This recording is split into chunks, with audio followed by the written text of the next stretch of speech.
dress. When you wear this, your body will transform into a beauty no man has ever seen. But remember, do not take off the underwear. Then came the rainy night. The thunder cracked violently. The wind howled like angry spirits. Sabrina woke to find the door wide open. Okezie was gone. No footsteps, no struggle, no scream, no goodbye, just emptiness. Some villagers claimed spirits took him. Others said the gods were angry. Some whispered that jealousy had led to dark things. But Sabrina believed he was not dead. Her heart shattered into pieces too small to gather. After 2 lonely years without Okezie, Sabrina's life changed in a way no one in Ugbete had ever imagined. The same men who once swore they would rather remain single than marry her. The same men who mocked her face. The same men who laughed at her thin frame now lined up in front of her hut. They formed a queue that stretched past the old Udala tree. Men from neighboring villages traveled miles hoping to see her. Some wore their best wrappers. Some brought goats. Some brought yams. Some cried like babies, begging her to choose them. Sabrina had become the hottest cake in all of Ugbete. The beautiful maidens, those who once mocked her, watched with burning jealousy. They whispered behind her back. One day her secrets will come out. She must be using something to charm them. What does she have that we do not? Some even gathered courage, approached her, and asked, Sabrina, what are you using? Tell us your charm. But Sabrina only smiled, that gentle, quiet smile, and walked away without a word. They did not know the truth, that her blessing was a burden she never asked for, a gift the gods forced upon her, a gift that only brought her pain. Among all the men begging for her hand, one man stood out, Dele the fisherman, Dele the smooth talker, Dele, whose tongue was sweeter than ripe mango. He would sit beside her hut every evening, pretending to weep. He brought her roasted fish, fresh crabs, even small gifts carved from wood.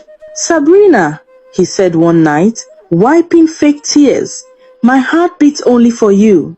Let me love you. Let me replace your sorrow with joy. Sabrina's heart was tired of loneliness, tired of being an object of mockery, tired of waiting for Okezie who never returned. So after many months of sweet words, after so much gentle attention, she agreed. She married Dele.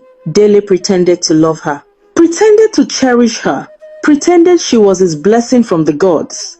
But once her gifts began to work, once fish overflowed his nets every morning, once money filled his pockets, once people started calling him the richest fisherman in 3 villages, his true nature came out.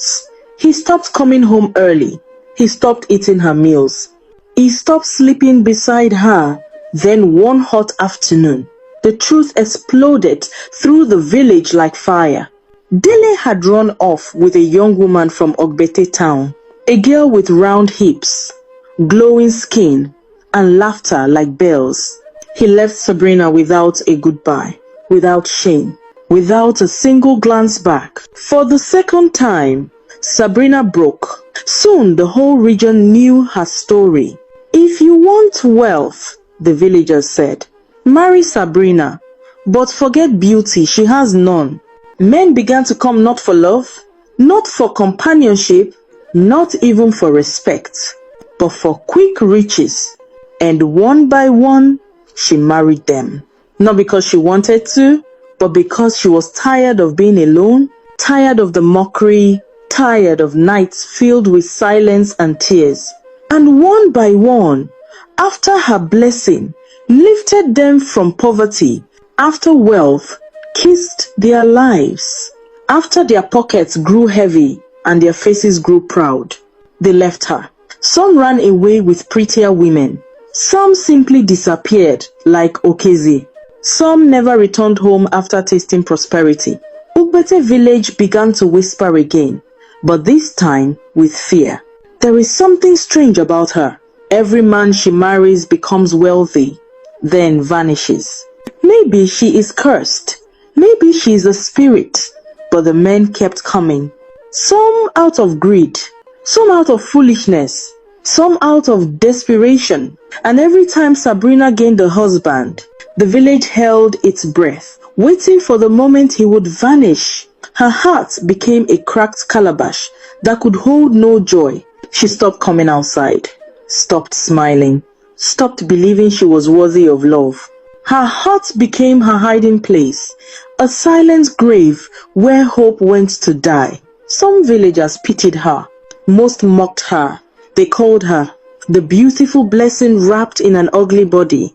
They whispered this as though it was a joke, but to Sabrina it was a knife. One night, when the moon hung low like a tired lantern, Sabrina wandered out of the village, ready to leave Ugbete forever. Her steps were slow and heavy, her eyes swollen with years of betrayal, her spirit tired of carrying a blessing that only brought her pain. On the narrow forest path, the path where spirits were said to walk, she met an old woman.